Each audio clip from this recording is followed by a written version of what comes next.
I'm Jen Taylor Skinner, and this is the Electorette. On this episode, I have a conversation with Shauna Siggelkow, the Director of Digital Storytelling for the nonprofit Define American. Define American is an organization that uses the power of narrative and storytelling to humanize conversations about immigrants. And they recently released a fascinating report which digs into anti-immigration narratives and disinformation on YouTube. I'll link to the report in the show notes, but in my conversation today with Shauna, she helps break down the tactics used in these videos and how they sway their audience's views on immigration. As we approach the midterms, we should all be on the lookout for disinformation around immigration, because it's so often used as a scare tactic. Again, please check out the link in the show notes to read the complete report. In the meanwhile, please enjoy this truly insightful conversation with Shauna Siggelkow of Define American. Shauna, welcome. Thank you so much for having me. I'm excited to be here. So Define American published a report that analyzed anti-immigration messaging on YouTube, right? Was this only on YouTube, or did you look at other mediums? So we did decide to focus exclusively on YouTube in this report. There are a couple of reasons for that. We definitely know that xenophobia and anti-immigrant sentiment is not unique to the YouTube platform by any means. But when we started our research a couple years ago, there were some indicators that YouTube really was the most important site for far-right radicalization online. And there also hadn't been as many comparative studies on YouTube that there had been on Twitter and Facebook, respectively. So we thought that YouTube would be a good platform to start with. And what's the scope of the messaging? What's the size of the audience, the approximate accounts that are doing this, and how many views are they getting? The network that we looked at, that we have called the Great Replacement Network on YouTube, consists of the channels that have published the most viral anti-immigration videos of the last 15 years. So we looked at about a dozen channels that had produced these highly viral videos. They represent over 100 million views cumulatively. And what we saw with these videos is that there really was a cohesiveness, not only in the messaging and the packaging, but also in the channels that were producing them. We really saw that there were two major sources for the anti-immigration content that were the most viral. And those were a channel called Prager University, which is a far-right channel. They call themselves a university. They're not. They have no academic accreditation or relationship to any legitimate university. And they produce, their bread and butter are these explainer videos. And then the other publisher that we saw had the most viral videos was something called the Tanton Network, which is a consortium of anti-immigration think tanks that have actually been around since the 70s and have clearly made a very successful move into digital. Yeah, I'm familiar with Prager University. I mean, they're a pretty insidious group organization, right? And I get your point about YouTube being, a good platform for this, because when you think about it, other platforms like Twitter or Facebook, they're intended for kind of a fast consumption of the content, and then it disappears, right? No one, or rarely do people go back and look at Twitter content from, 5 years ago. But if you place something on YouTube, it's searchable and it's watchable for years and years. So I can see how it's become really pervasive. And you mentioned the Great Replacement theory, and that is kind of central to their message. And, you hear about it a lot on the news, but can you explain just in simple terms what the Great Replacement theory actually is? Yes. So I think, unfortunately, we're all starting to become familiar with this online conspiracy theory. Its basic tenets are that a cohort of conspirators who are Jews are controlling, obviously, the media. We know that old conspiracy theory. But their aim is to increase immigration from countries with people of color to come into this country to dominate elections and have political sway. So the idea is that immigration is completely politically motivated by this elite Jewish class, and that end goal is a white, quote unquote, white genocide. The idea is to replace white Americans with a population of people of color. And this is why it's an inherently racist theory, because the idea is that the immigrants of color are easier to manipulate at the polls. That's the aim of the Great Replacement. And, I remember, I'm old enough to remember rather, when the Great Replacement Theory was kind of this fringe idea, right? Like only seen in, far right conservative corners, right? Not mainstream conservatism. Maybe they would skirt around the idea of the Great Replacement Theory, but now I feel as if it's become a part of the mainstream conservative, the Republican Party, a part of their political messaging and their discourse. Is that fair to say? Yes, I think that's very fair to say. And I think that we can look to digital spaces for some of the reasons why that's the case. With our network, we saw that there was a tremendous amount of audience overlap between these kind of fringe far right YouTube channels and more mainstream channels like Fox News or even ABC or MSNBC. So we know that kind of quote unquote more mainstream audiences are being exposed to these messages. And we also know that they're being packaged in ways that don't look as extreme or fringe as perhaps the actual messages are. So I think that we know just watching Fox News, just watching Tucker Carlson, that this theory is really baked into a lot of the messaging of the Republican Party, especially when it comes to immigration. And I think it's worth thinking about the context of this research and the time that we're living in. We know the midterms are around the corner, and we're really looking at 2024 and how this narrative likely will be employed again, and immigrant communities will once again be under attack. Yeah, I'm glad you mentioned the midterms because, it was as recent as I think 2012 when conservatives, the conservative politicians, Great Replacement Theory was not a part of their primary political messaging, right? I remember they did this postmortem after losing in 2012, and they actually cited, the fact that they needed to reach out to these communities, right? Because they needed their votes. And that's completely gone out the window. So it happened that quickly between 2012, them wanting to like court these potential voters to now just saying that they're trying to replace us. And I'm just curious as to, and I think you've already answered this, who is influencing whom, right? These groups that are online and YouTube who are pushing this messaging, are they influencing the party or is it the other way around, or are they kind of like all influencing one another? It might feel a little chicken and the egg, but I do think there are some very clear indicators out there of the cause and effect. And I think we really have to look back at the 2016 election. There was some really great research that came out of the Berkman Klein Center around that election cycle and how different digital narratives around immigration were super influential in terms of the GOP talking points and really moving immigration to the center of that campaign. Specifically, Breitbart, I think we can't underestimate the role that Breitbart and these alternative news sites online played in, creating the narrative around immigration of the last few years, and especially when it came to that election cycle. A lot obviously can be traced back to the Trump campaign of 2016. So can you talk about the Great Replacement Network? You talked about, you gave a couple of examples, but who's in that group, right? Or is it mostly organizations, individuals, or individuals supported by organizations? Just talk a bit about, what their tactics are and who they are. Like I mentioned, I think the two most pervasive content creators in this network are Prager University and the Tanton Network.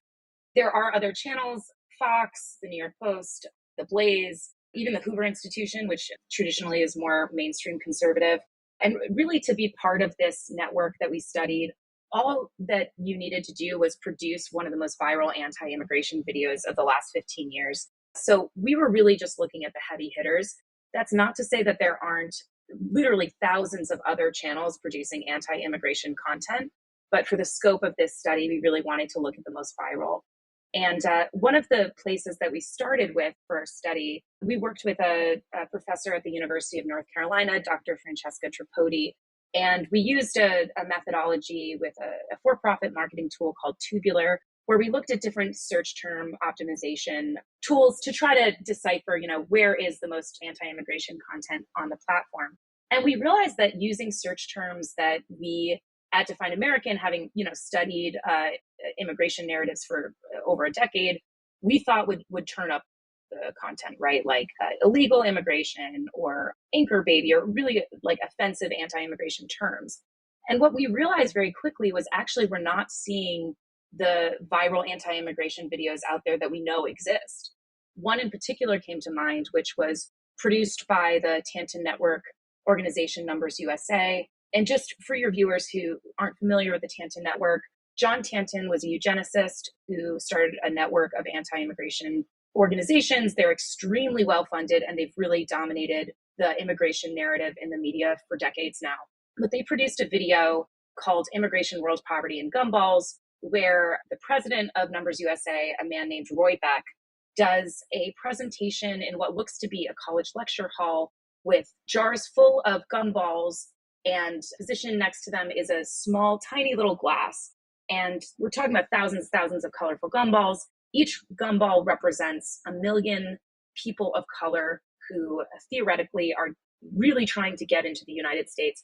And the little cup represents the United States. So I bring up this visual because I think that it's a perfect encapsulation of not only the Great Replacement theory, but also the Great Replacement network.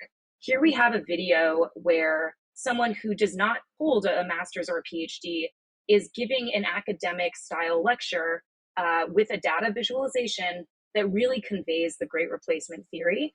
And, if you're just an average person on YouTube and you see something like this, you're going to assume that it has academic merit and that it has credibility. And that was really the tactic that we saw time and time again in the content, that it really co-opted the aesthetic of education and academia to feel legitimate. And I think that why that's so important is because we all know that we're living in a time where trust in traditional institutions like news media, legacy news media, is at an all-time low. So people are turning to platforms like YouTube for their information sources.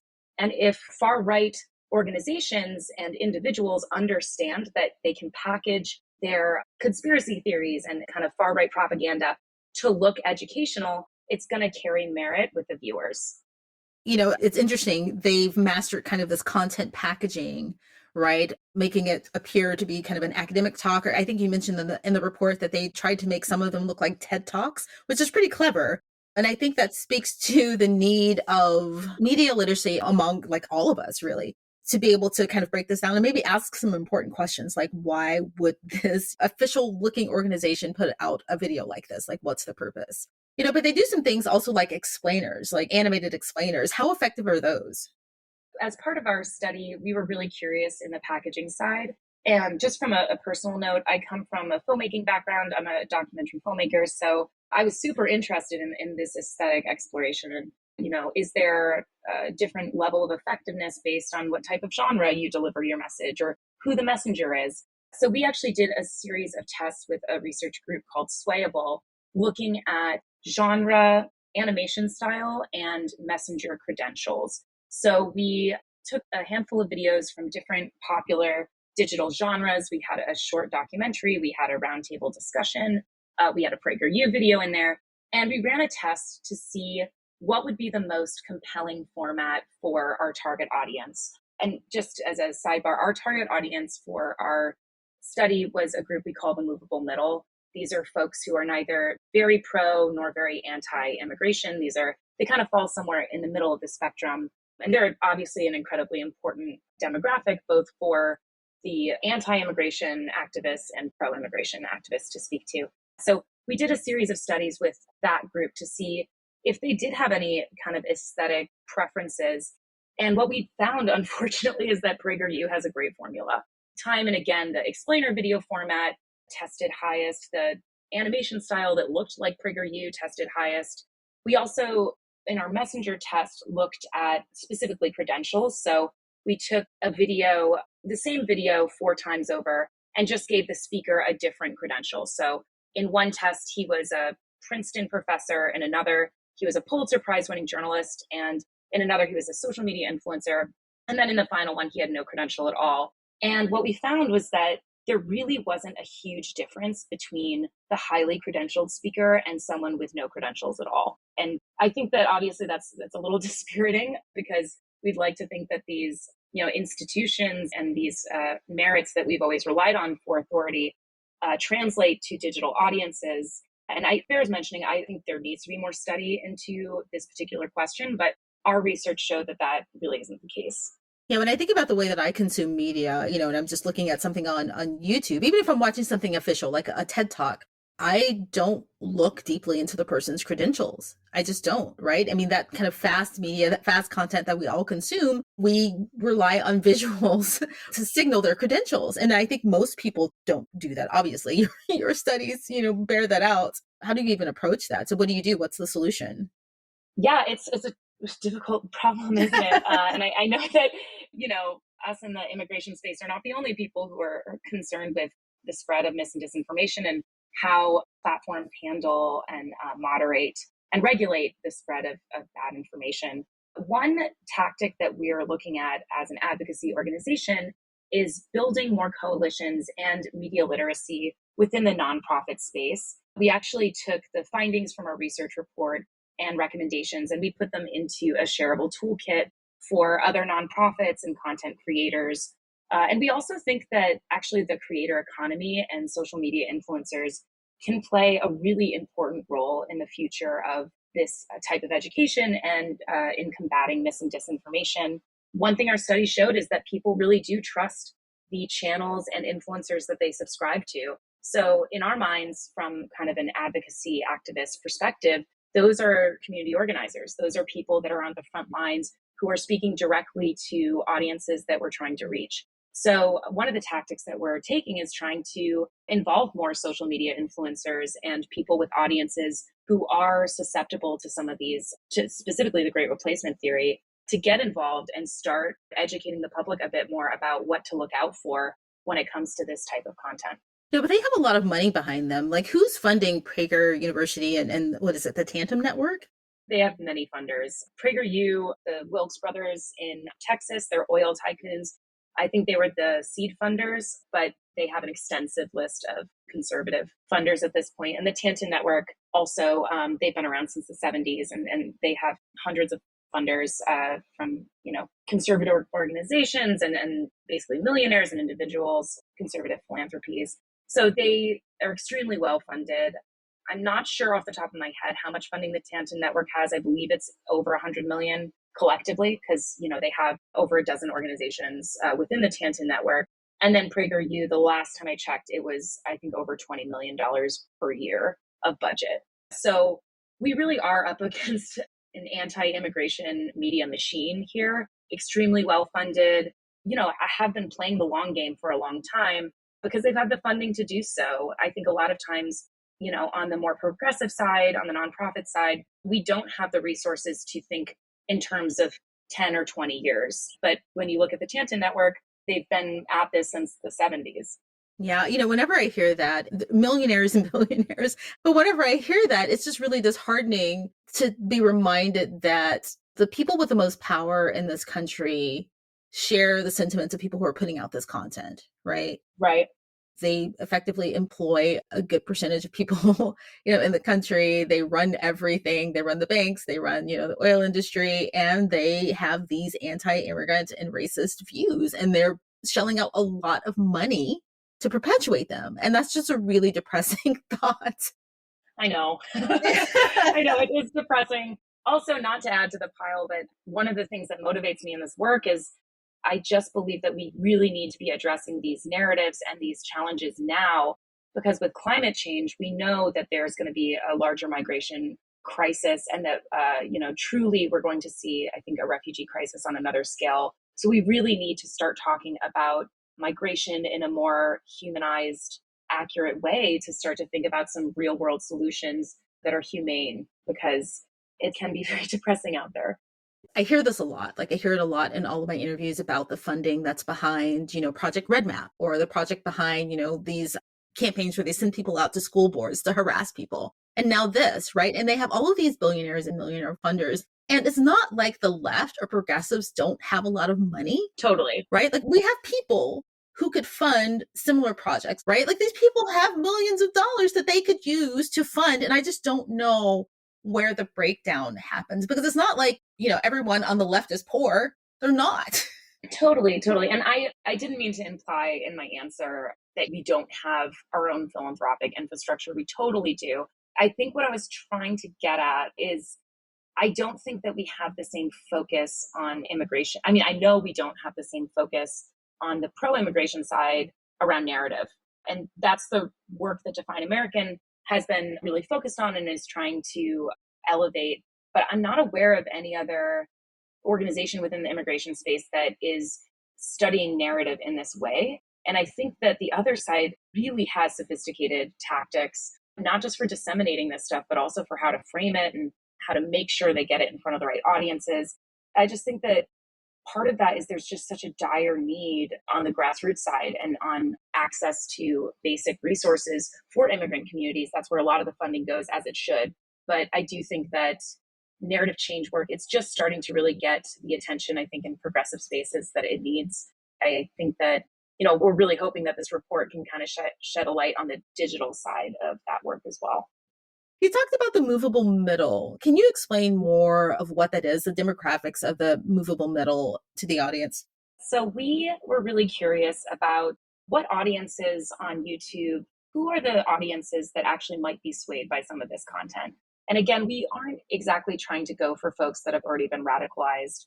I think that there's really great work out there around trying to de-radicalize, people who have been exposed to extremist content and are really far down the rabbit hole. That's not the work that we do. And then on the other side, we're also not as concerned with basically preaching to the choir to folks that are already kind of convinced of the value that immigrant communities bring to this country and, are already positive about finding a pathway to citizenship for, undocumented folks. The people that we're most concerned with speaking to are the folks that I think, might be on YouTube to get some education about immigration. And when they look in the search bar, the first video that comes up is PragerU video or a Tantan Network video. That's where we are really concerned with having an intervention, because I think that if the search terms are dominated by these anti-immigration pieces of content, then we're really pushing more moderate voters and Americans towards the extremes. And in this day and age, I think that it's a really important space to develop interventions and to, speak to that particular audience. Yeah, I think in the report you break down the demographics of the movable middle, and it tends to be whiter, like 70%, I think, are of that group are white, but there are some Black and Asian American audience members in that group. And I'm curious as to whether the content changes based on the target audience. Are they that sophisticated? That is such an excellent question. We don't have data on that. We did in our messaging tests when we were looking at aesthetics, we did have breakdowns on data of which audiences we tested and how they responded to different aesthetic choices.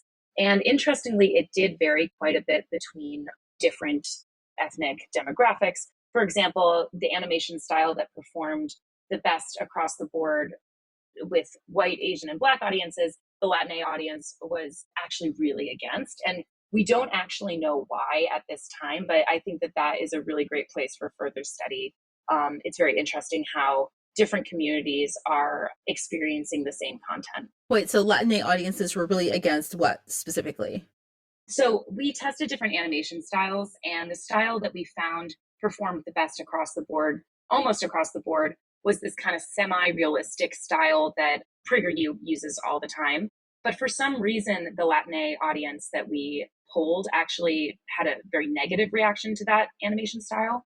We didn't ask a research polling question around why, but I think that that'd be a great place for further research, because it's interesting how different demographics kind of experienced the content in different ways. But our numbers for the overall study looked at overall reaction. We didn't break it down by demographic as closely. Wow, that is really interesting. I'd be curious to know that too. So the next time, if you do another report, right? Yeah, just like, why is that? One of the questions I meant to ask you earlier when we were talking about who is responsible for this content, right? You kind of mentioned some mainstream outlets, right? I mean, eventually it spills out into mainstream outlets. Like, what does that look like? And who actually helps pass along this messaging in the mainstream media? I know there's an example in the report of National Geographic, and they have this, I don't know if it's a documentary or a show called Border Wars. Can you talk a bit more about that? Absolutely. So it's actually a series called Border Wars. We didn't formally include them in our network because the videos didn't specifically demonize immigrants or immigration explicitly. But what they did do was paint the border as a place of criminality. And that does contribute to the overall negative narrative. But they didn't make the cut for our network. But I would say that probably the most important mainstream publication that perpetuates these narratives, unsurprisingly, is Fox News. And there's more study that needs to be done into this, but it's pretty clear that a lot of these kind of fringe, farther out there narratives start in these, smaller spaces online. They might start in kind of an extreme platform like a 4chan or an 8chan, and then they migrate to different platforms like a Reddit, eventually ending up on more mainstream platforms like Facebook or YouTube. And then finally, you hear Tucker Carlson basically expressing the Great Replacement theory on Fox News, which is the most popular news channel in America. So I think that there is a real movement, information, and narrative across digital that ends up in more mainstream news sites. And not to keep going back to Trump, but we also know that he was taking narratives directly from some of these spaces and putting them onto the president of the United States Twitter. So we know that a lot of these really harmful, inaccurate narratives are starting in kind of more extreme digital communities and are migrating over into more mainstream outlets. When I think about this in the context of my own life, I think of my kid. All kids, love to watch YouTube. They watch it like we used to watch television back in the day, right? Does this messaging intentionally target, or does it reach teenagers and younger kids at all? Unfortunately, yeah. PragerU just came out with an entire curriculum for children, like cartoons that are made for really young children that are packaged in a way that teachers can take them and teach them in classrooms, which they are doing across the country. So yes, we know that children are being targeted with these messages, and it's absolutely an area of concern.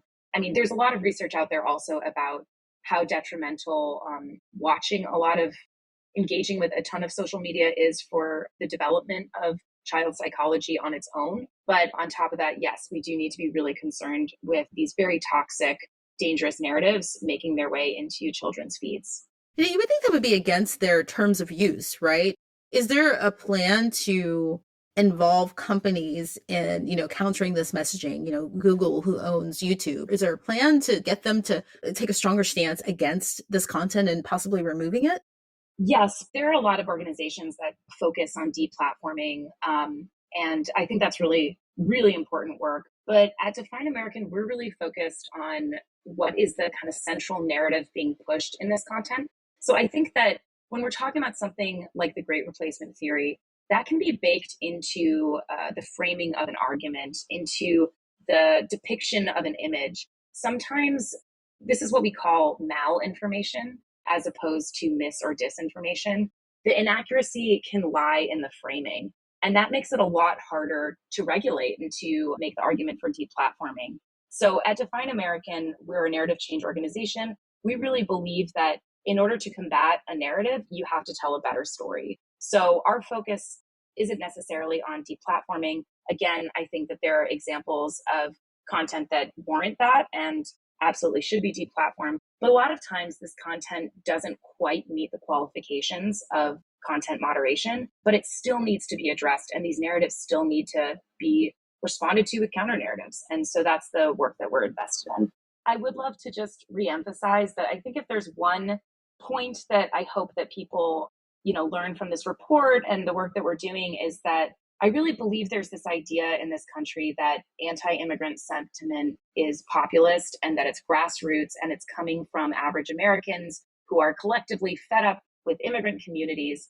And, of course, there's an element of that. But when you look at where these narratives come from and how they spread, it's extremely intentional and it's extremely top down. I would encourage people on YouTube to be very critical of the content they're consuming and looking into the sources where they come from. Well, Shauna, thank you so much for joining me. I'll share the report in the show notes, and thank you so much for doing this work. And I look forward to seeing what else you have next. Thank you so much. This was fun.